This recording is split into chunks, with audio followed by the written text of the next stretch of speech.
Everything that I'm talking about is applicable to our modern everyday lives. Right. So it's not just that I'm visualizing. It's not just that I'm like in my bedroom just feeling and then it all works out. Right. It is, I continue to do my work to the best of the ability that I know how, because I'm going to always be expanding in that way. Right.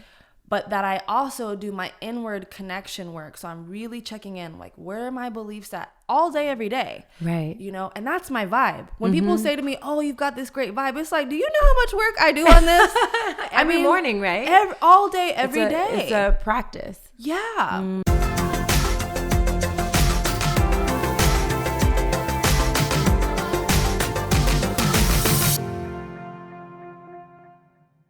Hi, and welcome to the Get Loved Up podcast. I'm Koya Webb, and I'm here with Millana Snow. She's an energy healer and the founder of Wellness Official, and we're going to talk all things manifestation and energy work.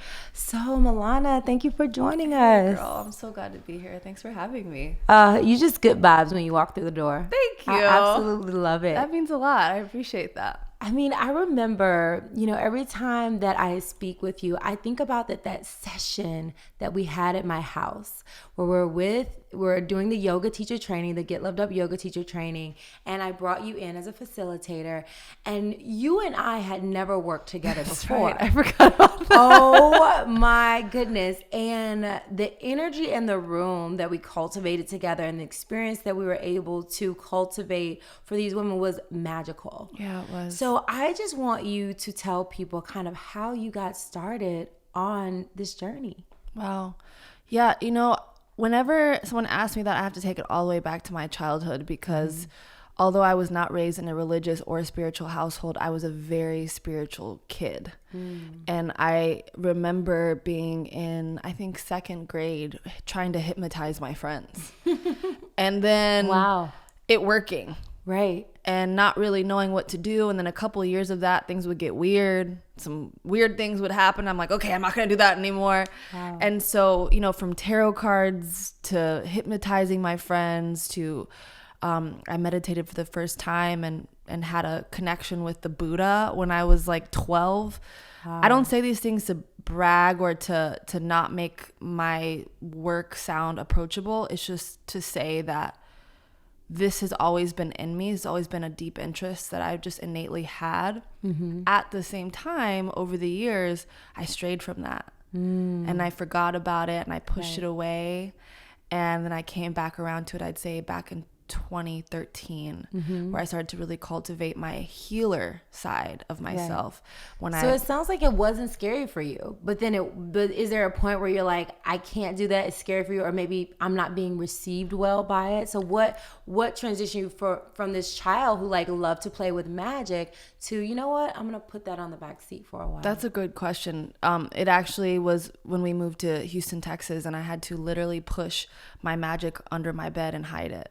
Because I was playing basketball in Houston, Texas, and one of my teammates came over and saw my tarot cards and told me that was the devil and that I was going to go to hell if I kept doing that. And so although that wasn't something that I believed or had ever adopted, I decided, I clearly have to hide this so that people don't know about it down here. And ironically, in college, I ended up becoming a born-again Christian after that for 6 years. Wow. Yeah. So in that journey, so you had this experience with energy work and how to use energy and playing with the energy, and you were told that's not the thing to do.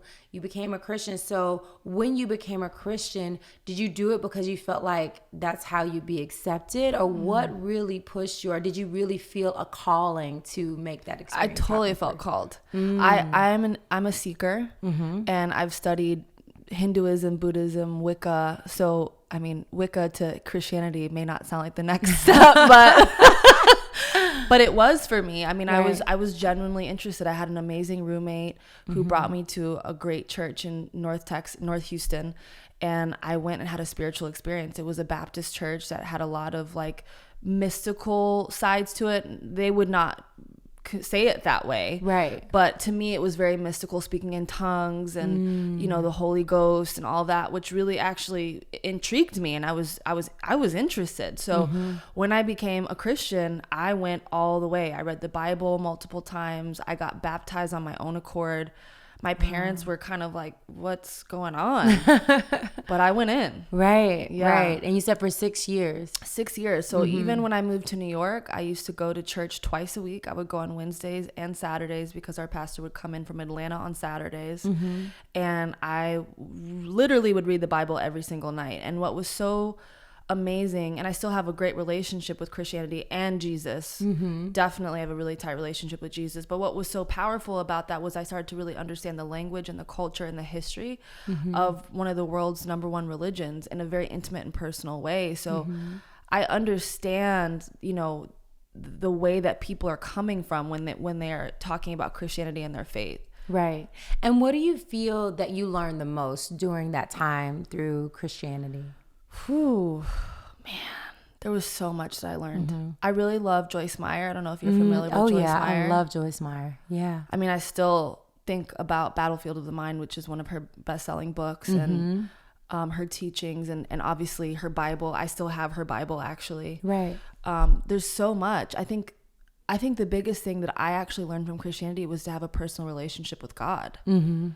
That I could be in direct communication with God through prayer and through just direct inquiry. And I don't think that is exclusive to Christianity or the faith that, you know, that goes to the Bible for reference. So for me, that's the place where I got to learn, like, wow, I get to just call God up and be like, hey. Say hey. That's beautiful.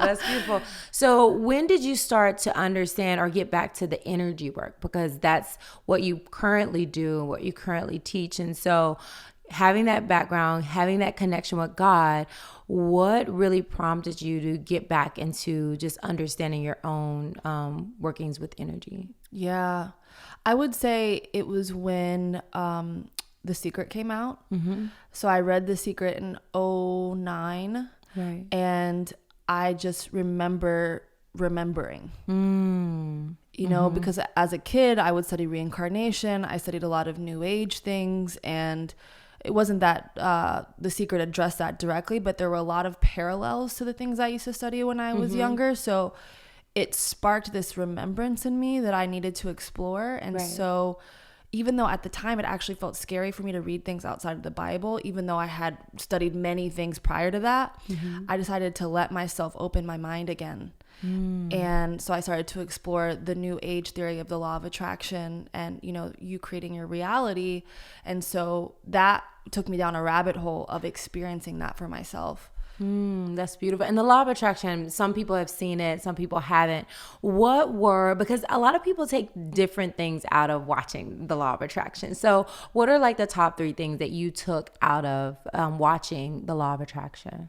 Yeah. You can't remember. So, I mean, this was before I became an energy healer. Right. And I think the #1 thing that I realized was I was able to remember synchronicity being a fact in my life. You know, that there was many occasions where I could think about a person and then they would just call me, you know, or I would want something really, really bad and then I would see it everywhere. Right. So I knew that couldn't be denied because that was something I was experiencing all the time. Right. And so I think what's really cool from, you know, the law of attraction, school of thought, and specifically The Secret is that it helps you open up your mind to the fact that these things are already being utilized. Right. And then you get to experiment with them and build your own relationship with it and test it. So I think that was that was probably the one thing, like, this is already happening. Let me test this. Right. Second would be that I needed to really look at my inner dialogue. What am I telling myself? What do I say all day, every day about the interactions I'm having, the way that I step into a room? I never thought about that before. And then I would say top 3, I would think it would be like, oh, so what am I visualizing? What am I projecting into my realm of possibilities? Right. So synchronicity, thought, and visualization. Yeah. And you are just a major manifester. I know you talk a lot about the power of manifestation in your life, and I think that goes hand in hand with the law of attraction. So Fast forward to present day, can you talk a little bit about manifestation and how you feel that the law of attraction and manifestation have played a part in you being the woman that you are, your own business, your own company? You've been a model, you've been on Project Runway, you've been really in the health and wellness community, uplifting so many other people confidently and fearlessly. Well, I know there's always some fear involved, but can you share with us just that journey to manifestation? Yeah, thank you. I would say it comes from curiosity. I'm just a really curious person, and I have the audacity to believe that I can make things happen for myself by curiously exploring them. So, I have a lightness about a lot of these things because I'm always just open to trying something, open to exploring, experimenting. But I'm also protective of my mind and protective of my spirit and my heart. I would say I have boundaries more than I would say protective. So for me, a lot of my work is around how am I feeling and how am I acting from those feelings. So it's not that I let my feelings just, lead the way. It's that I work to constantly be in communication with my inner guidance, which I believe is my feeling self, my feeling body, as I call it. And many people call it that. And then once I know how I feel, then I can make a different choice about the correlating thoughts and the correlating actions from that place to also then change the way that I feel. That's my entry point to the law of attraction, if you want to call it that way. But for me, that's just my entry point to how I navigate living more mindfully. So just paying attention to your feelings. And then how do you turn that into manifesting something that you desire? Yeah. So one of the things that I've been specifically working on is my website. So I have Wellness Official.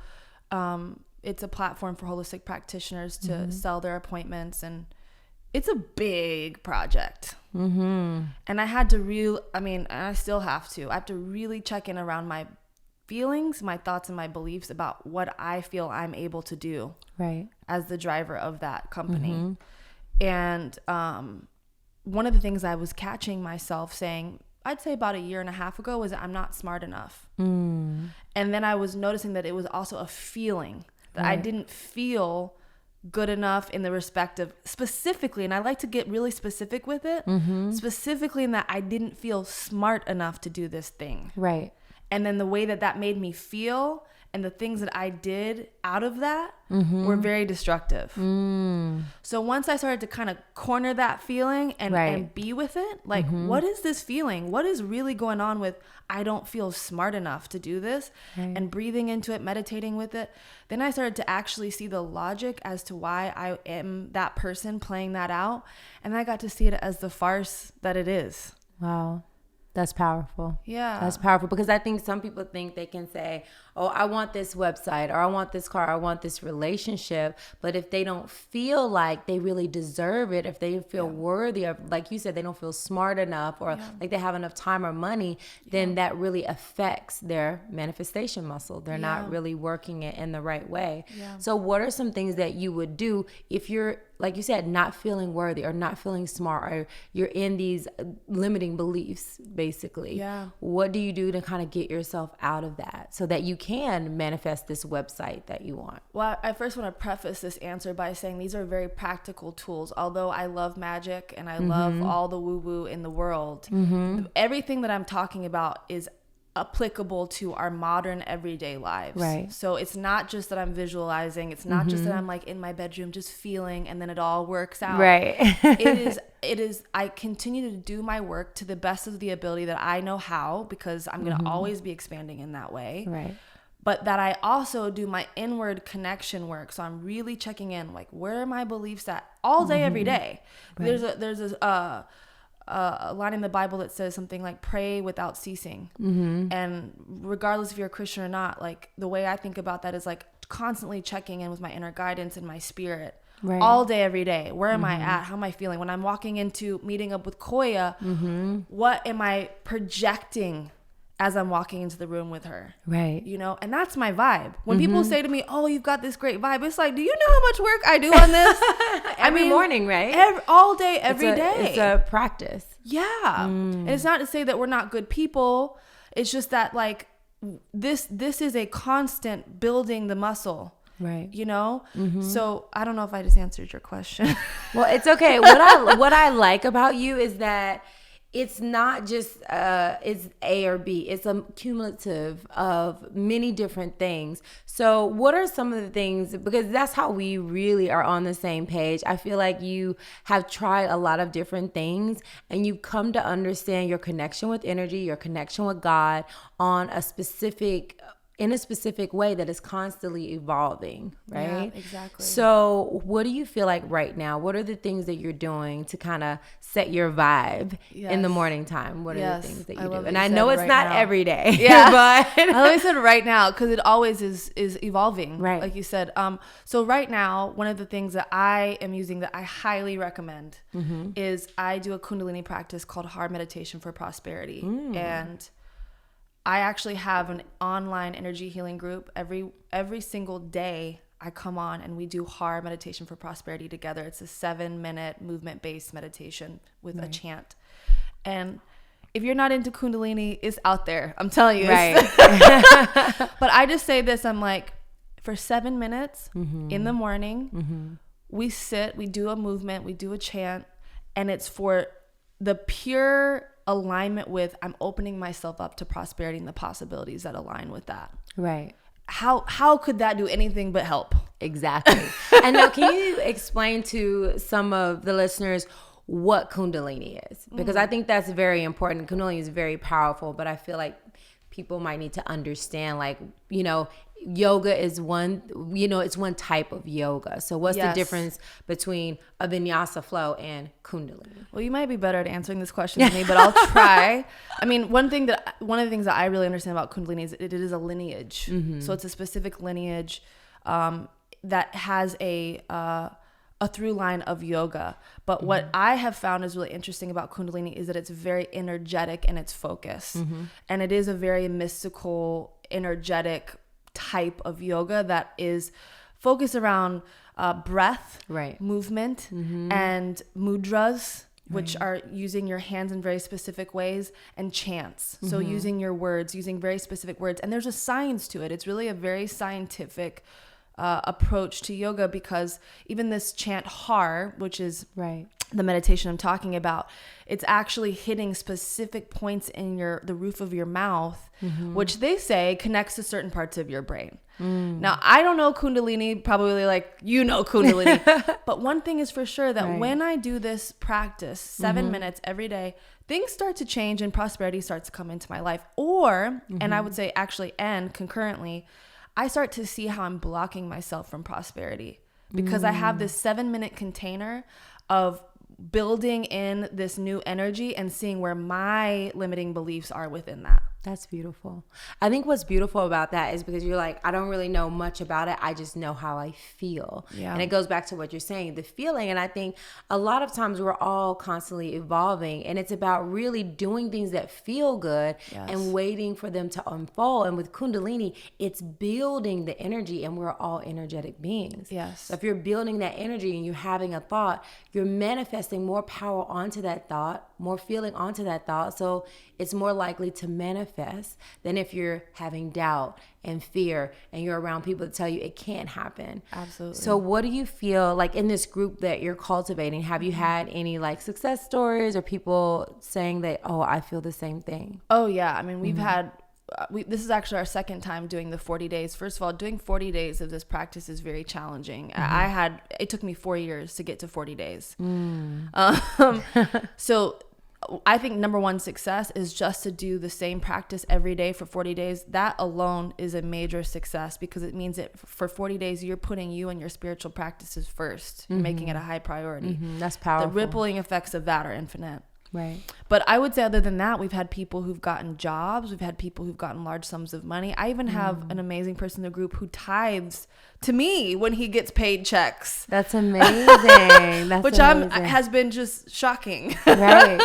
So I get to see when he's making money, I'm like, whoa, you made that much? Like, okay, Right. you know? So a lot of people have had a lot of financial abundance come in to them.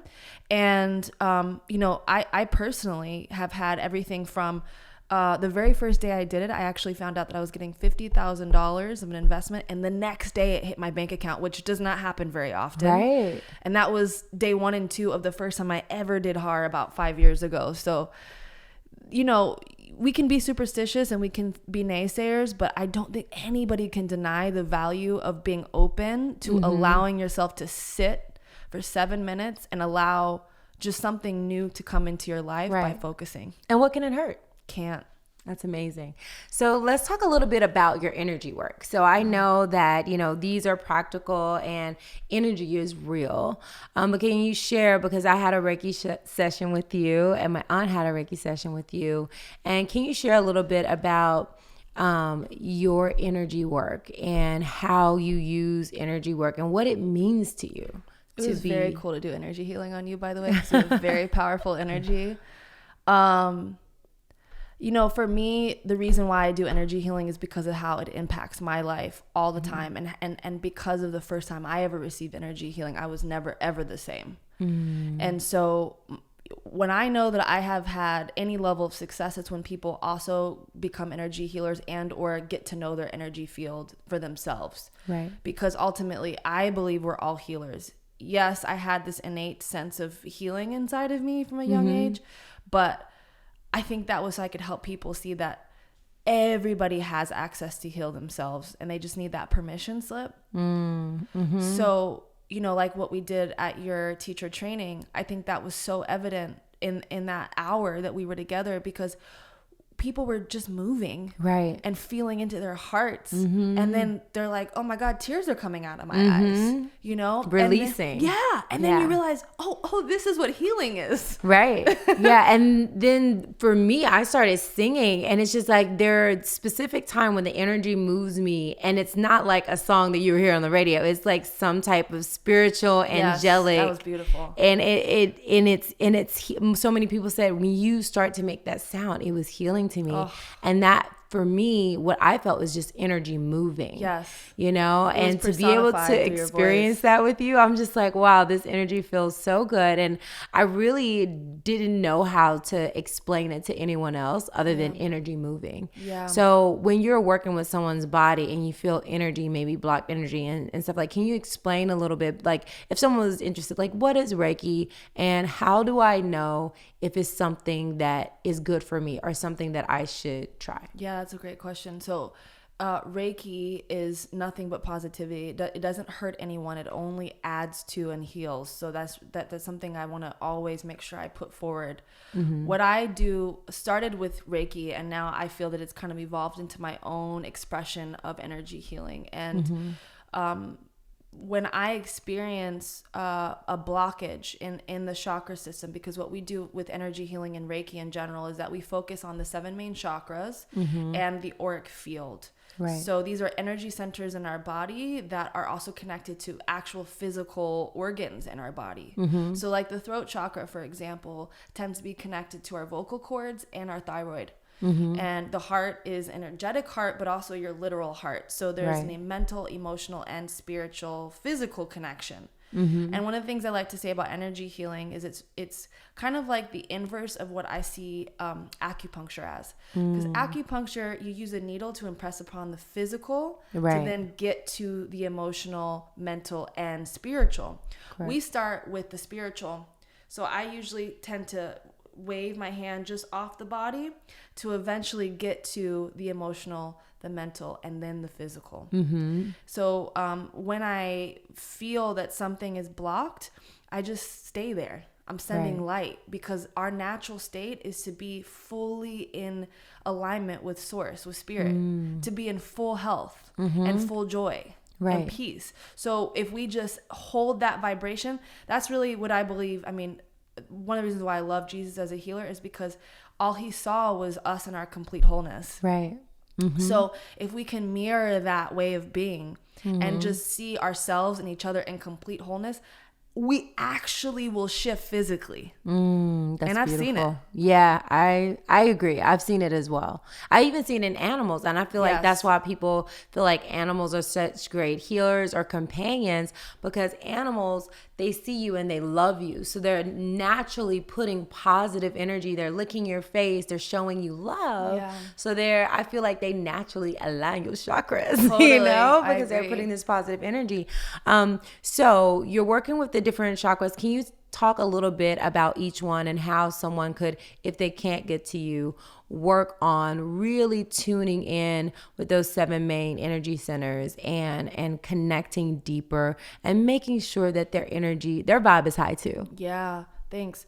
I'm actually going to be teaching an online course about the chakra system. So if anybody's interested in going deeper into this is something that I'm really specifically working on, because I think it's really important for us to know our energy centers ourselves.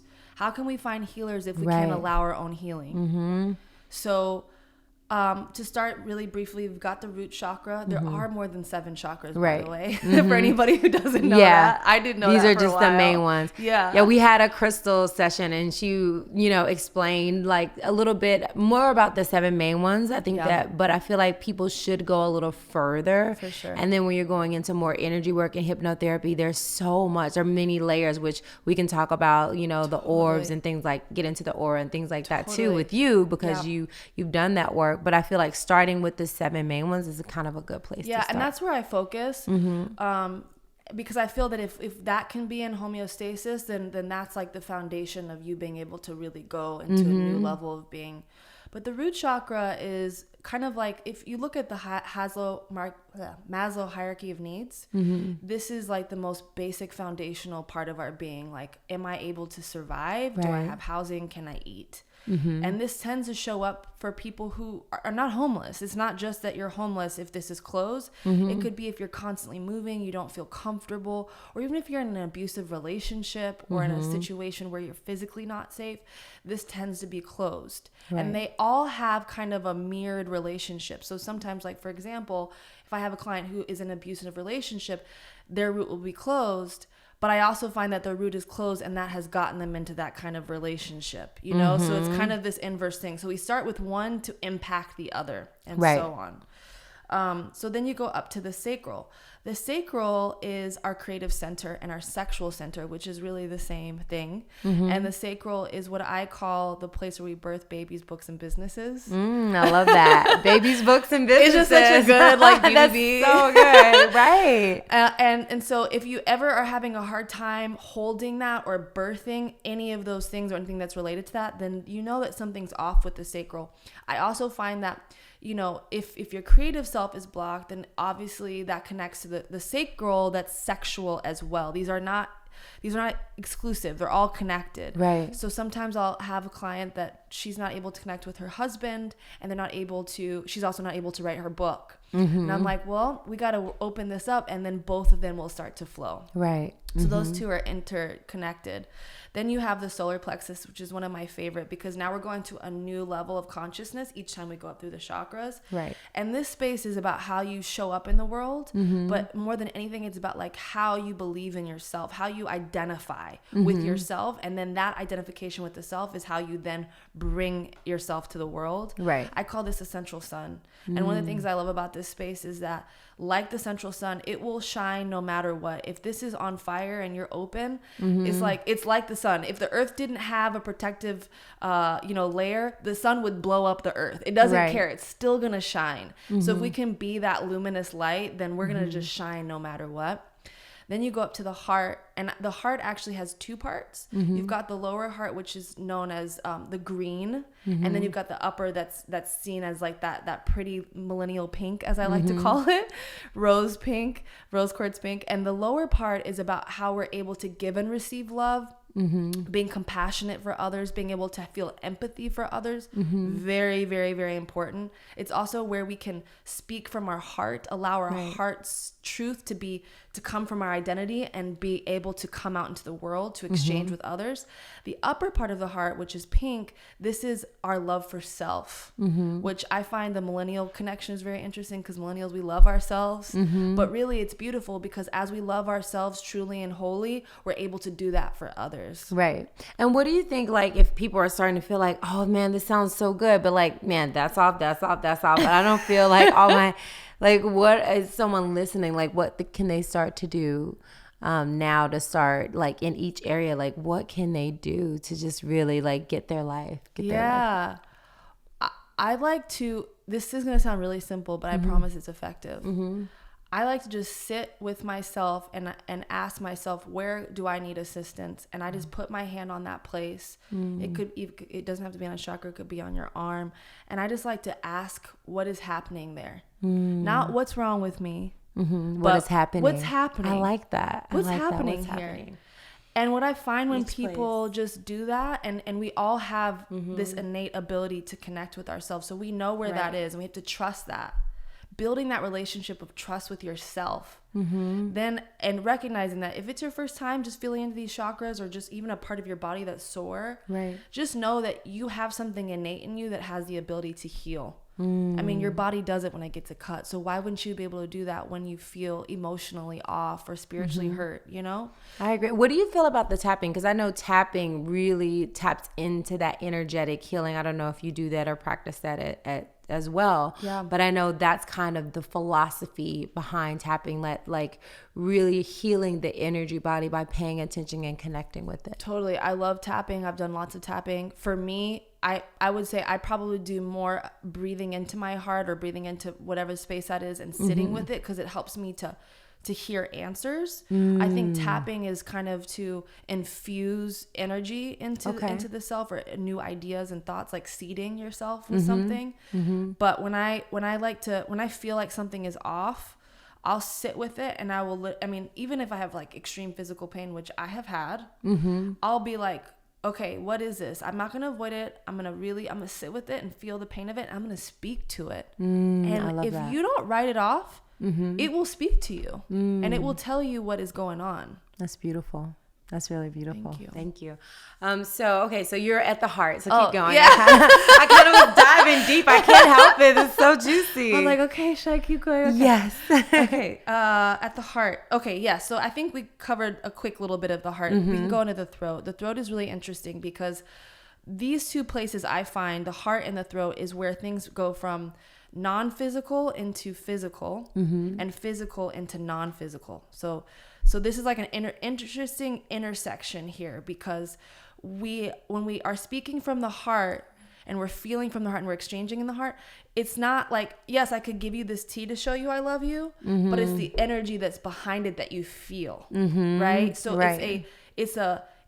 it's a non-physical expression, and that's what's kind of starting to happen when you get further up into the chakras. Right. So with the throat, I'm able to express my truth, express my real authentic self, and this could go from the non-physical self to a physical expression, which could be a song, a book, a piece of art, etc.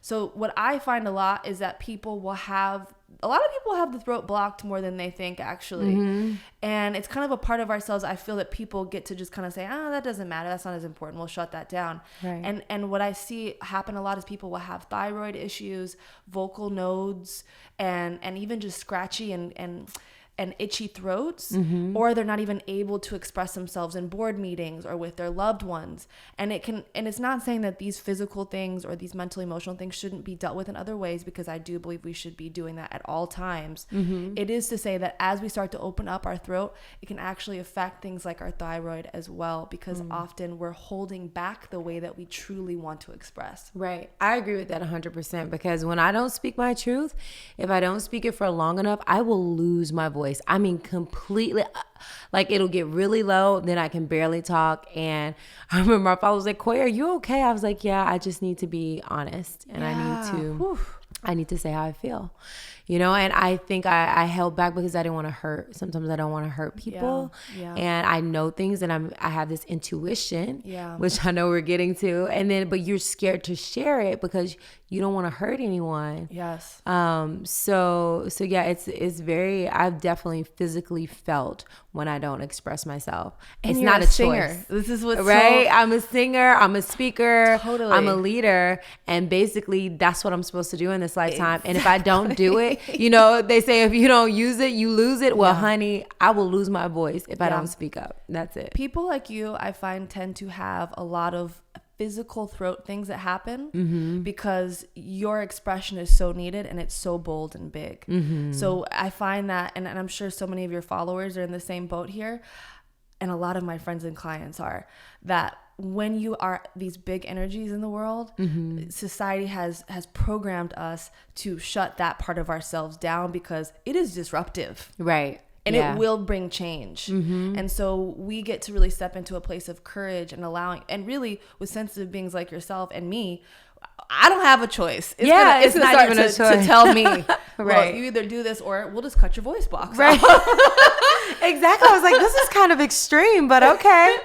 Right. It's very true though. And I've just accepted it. I'm like, okay, but I think it was around 2012 when I haven't lost my voice in a long time because I've been speaking, I'm writing, I have a book coming out, all those things. But I noticed that, this is not a choice for me. There's nothing that I can do about it. I have to speak up. And it will be on intimate levels and big levels as well, like with friends, all the same. Especially close relationships. It's like if I am holding something in, I'm like, oh, I don't want to say it. I don't want to. Then all of a sudden I'm like, oh, I can't totally talk. Right. Totally. Yeah, no, I totally get that. Well, to go to the next point, which you kind of mentioned, I think that's directly connected to the third eye in a lot of ways, because especially when you have strong intuitive vision, which I know you do, and vision is also, for me, this third eye is like, it's seeing beyond the physical realm. So it's like, I can see you, but I see more than just what your physicality suggests. But even still, it actually, it's the part of us that even allows us to notice the physical cues with deeper detail. So like, I notice when people walk in the room like this. Body language. Oh yeah. Right? Because my third eye is wide open. So I'm like, ooh, arms crossed. I see you. So what does that mean when the arms are crossed? It typically means I'm protecting myself because I'm uncomfortable and I'm scared for you to see the real me. I don't feel safe to be who I really am. Right. And sometimes people say, well, I'm cold. And that's a really good excuse. And I totally get it. But I have found that even if you feel cold, it's really important to make sure that you open up your energy like this. Because I get cold when I get scared. Yes. I get cold. Like I will, when I'm doing a lot of energy work even, once I've released all my heat or transferred all my energy, what happens? I'm freezing. So it makes total sense. Yeah. And sometimes people will hold it down here in front of their solar plexus, which is connected to their authentic self and how they really want to show up in the world. So, but when you see somebody walk in the room, which is typically people like you, they're like, hey, it's like, I'm open, I'm present, I'm here. So the third eye allows you to see that even in the physical realm, but to go even beyond that. I also find that, we'll get these intuitive hits that we're trained to just completely dismiss. So one of the examples I like to give is like, do you ever have to get coffee or tea in the morning and you're on the run and you're like, well, I could walk around the corner to go to Blue Bottle, but I'm getting in my mind that I should go to the Starbucks. I don't even like Starbucks or whatever it is. No offense to Starbucks, but it's just like you get this hit to go somewhere a little bit further, but you're like, man, whatever. I'm just going to go around the corner. That vision to go somewhere else is your third eye showing you a possibility to get you to what you've been asking for. So if you can just start to believe that that's there for a reason, even though it just blinks for like a second. As you start to follow that intuitive path, synchronicity flows in. And that's when magic just. So true. Follow your intuition. The first time. And see, that's where I have learned to start trusting more the last last year of my life. Yes. Because I get a lot of that intuition. I'm like, well, I don't know about that. Doesn't make sense. You try to reason with it, right? It's so logical to like not do that. Right. Yeah. Well, is that a good idea? You question yourself. And I think especially me, you know, working with so many people, I'm like, is everyone going to be cool with that? Well, it doesn't matter if their intuition told you, if your soul told you. Yeah, the intuition is also picking up on many dimensions at once. So you're able to see beyond what is being experienced in this physical now time. So when you are seeing something like, for example, the Starbucks, and you see yourself going there, it's because your intuition is seeing a now reality that is actually good for you. It's calling you. Right. And what I find with a lot of my clients is the really smart ones, like the ones who are like really good at math and science, and they're like just rock stars in education and academia, they are the ones that shut this down the most because they think about it and I say they mentalize it away.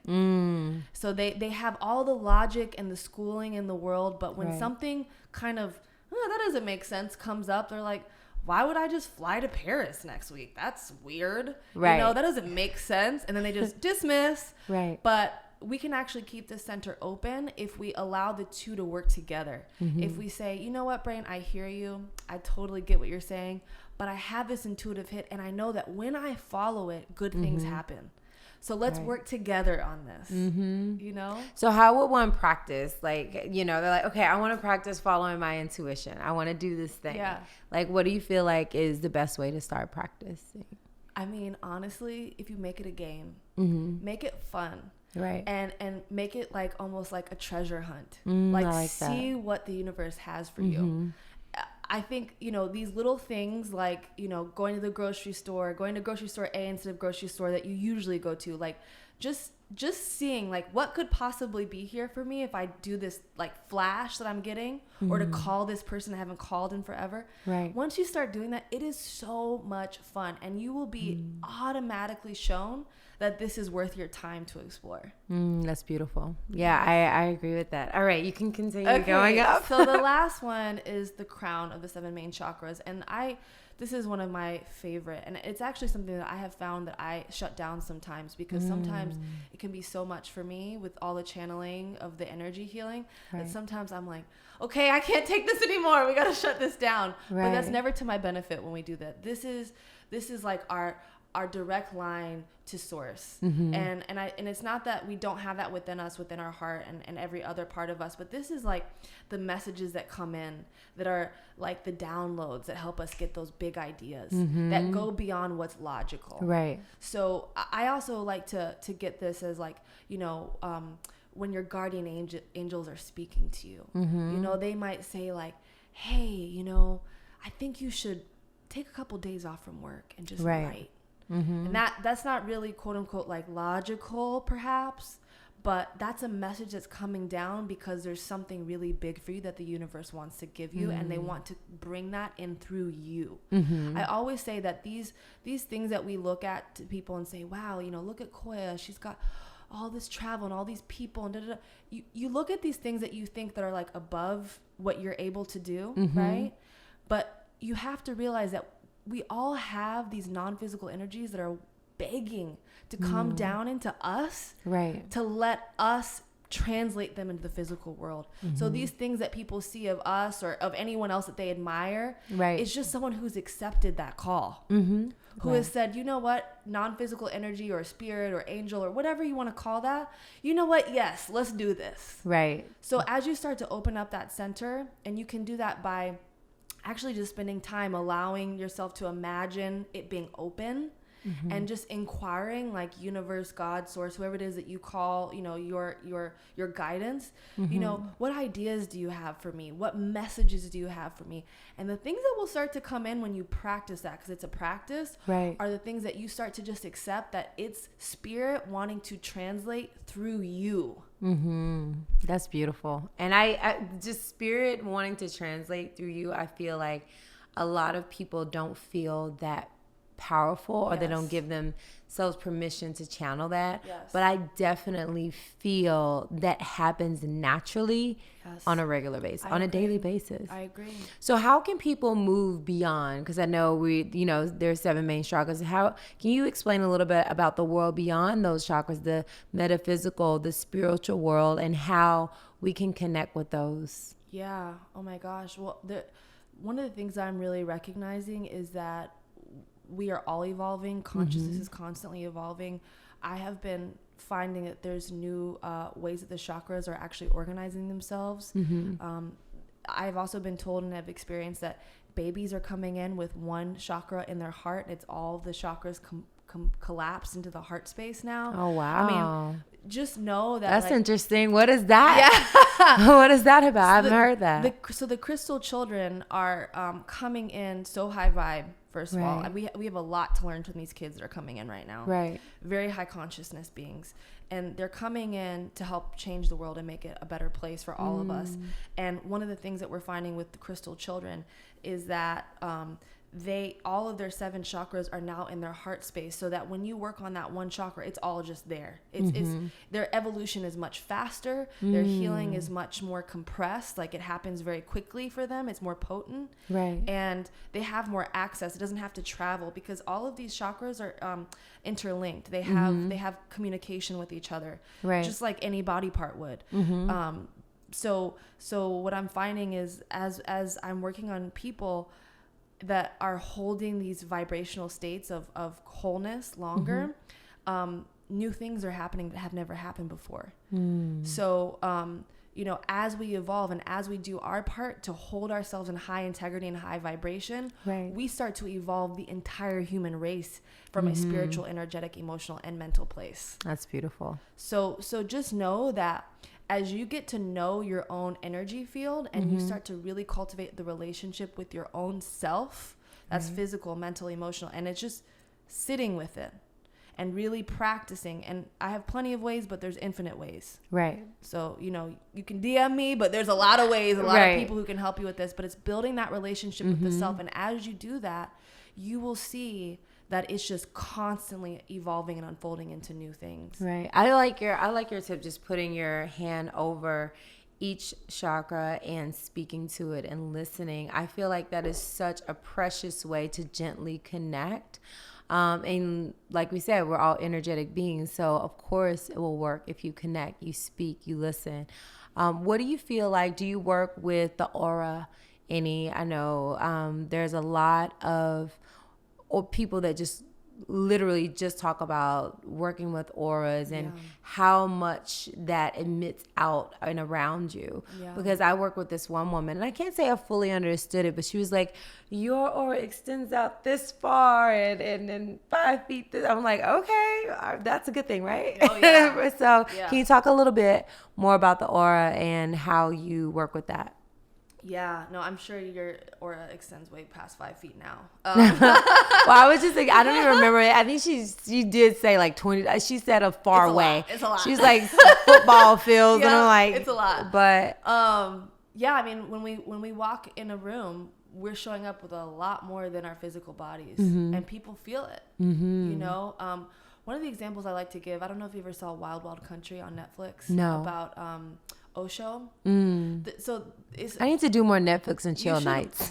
This one, girl, is crazy. Okay, we're gonna put that on the list. Whoa. It'll be in the show notes. We're gonna watch that one. Crazy. And I am not saying that any of this is what I practice, but it's worth watching because it's really interesting stuff. But one of the things that I really realized when watching this man Osho, lots of things to say about many spiritual teachers, but when he would walk into like a stadium, people would just go, oh, they would just start crying instantly the second he walked in.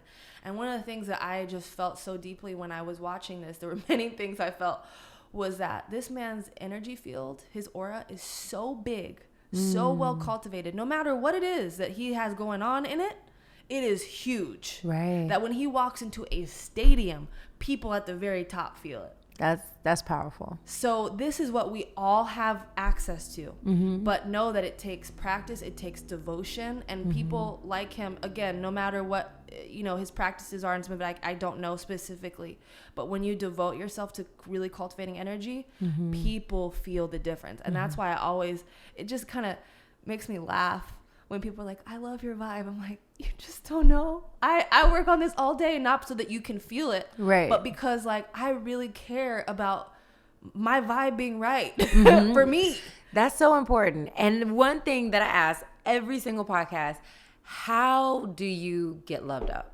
You talking about this cultivation. So get loved up is loving yourself, loving others, and loving the planet. And, first start with that self. So how do you cultivate? Yeah, I mean, I devote myself to practicing meditation every single day. That does not go without that being a priority.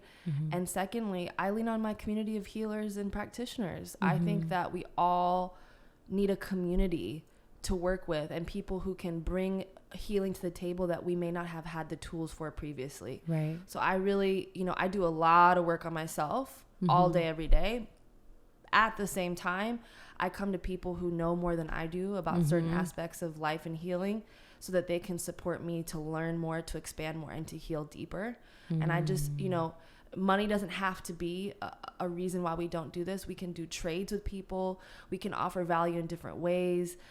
We can manifest bringing in the right healers at the right time. So I think it's really important to be in community with conscious facilitators to help us go deeper in our health and wellness. That's beautiful. That's beautiful. And how do you feel like, you're obviously working with others, but how do you feel like this is impacting like the work that we do on a daily basis? How is this impacting them? How is, I'm sorry. How is this impacting the planet? Like this energy work? Well, one of the things that I do, I do a lot of energy healing on people who make a big difference on the planet. Like I give a lot. My sessions are expensive. I'm gonna just say that flat out. One, because it will change your life. Two, because I'm open to trading. Yeah. But so three, important. I spend a lot of time giving back to people who are really in their own ways, whether they be unknown artists or, major film producers. I'm very, very ardent about giving back this energy healing to support the healing of those who help and heal others. Right. That's beautiful. So I really believe that our healing is all of our healing. My healing is your healing. So it's my job to do my healing first so that I can be in a position to serve you. That's beautiful. And that's global impact. That's amazing. Well, let our community know where they can find you.